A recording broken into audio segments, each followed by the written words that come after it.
is by faith that you're hoping that they will pick up. I want to put drip lines on them in the course of the day and see how it will be.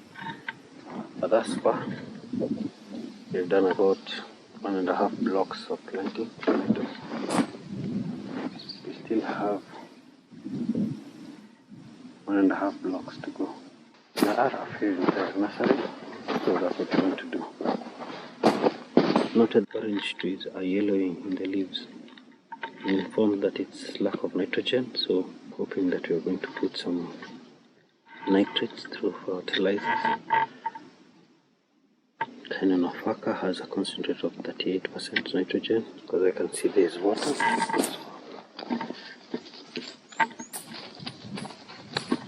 You can see I watered on Monday. But despite that, they're drying.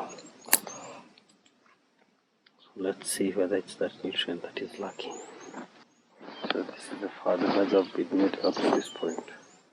The rest of the section, the beds are still not made.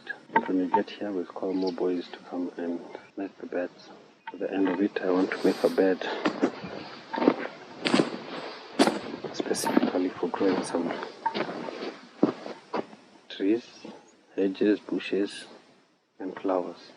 Then at the same time, I also want to plant more rosemary. So all around the hedge, I will put the same, and then we put on the indigenous trees. See what we will come up with.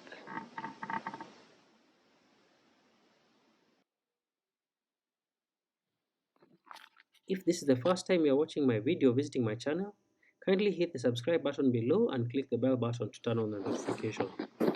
Thank you.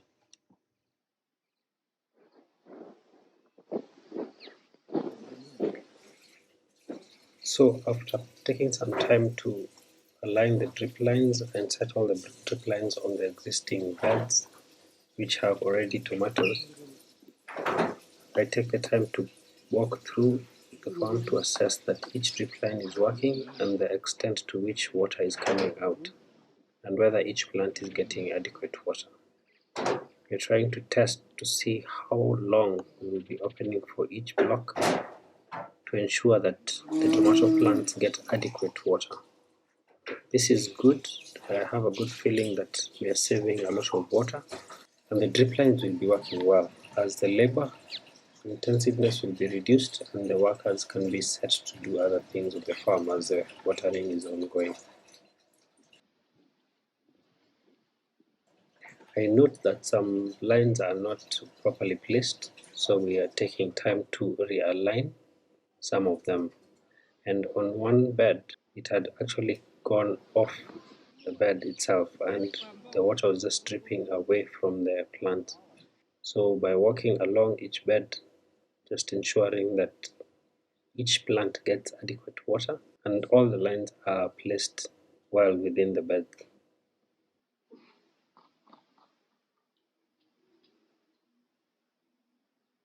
By aligning the drip lines, we are also ensuring that the lines do not mess up with the crops, because the plants are still very small and weak. Crossing the lines, we've noted that some of the plants are getting crushed.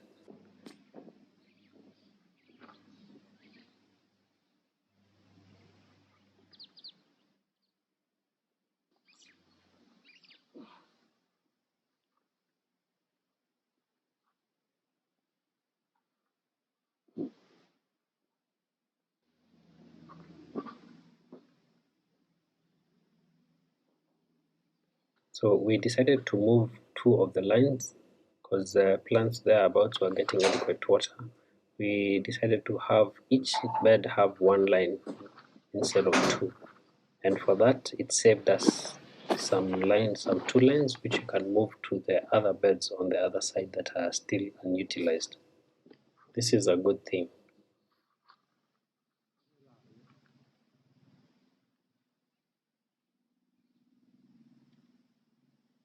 The length and the size of the holes, the distance apart was not that much, so the water is spreading quite well on the whole of the farm.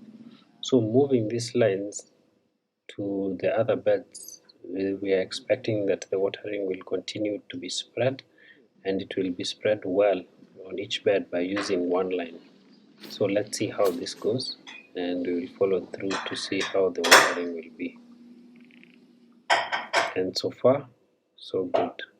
Just that the lines will need to be in place at the right place so that the watering can get to all the crops and the surrounding area. The drip lines are working very well.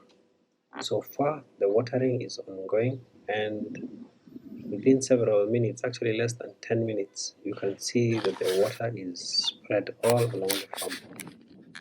This is quite adequate because what you're trying to ensure here is that each crop gets adequate water and that we save water from just pouring from a can.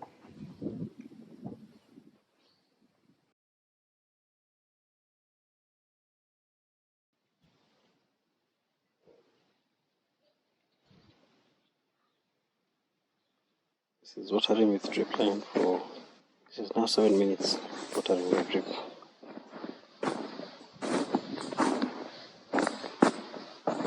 So I'm anticipating with a good 10 to 15 minutes, all the plants should be well watered in a day.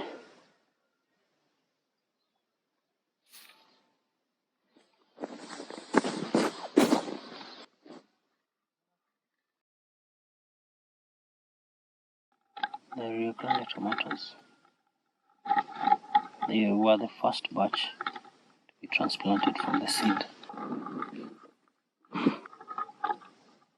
They were the ones which were on the outer side.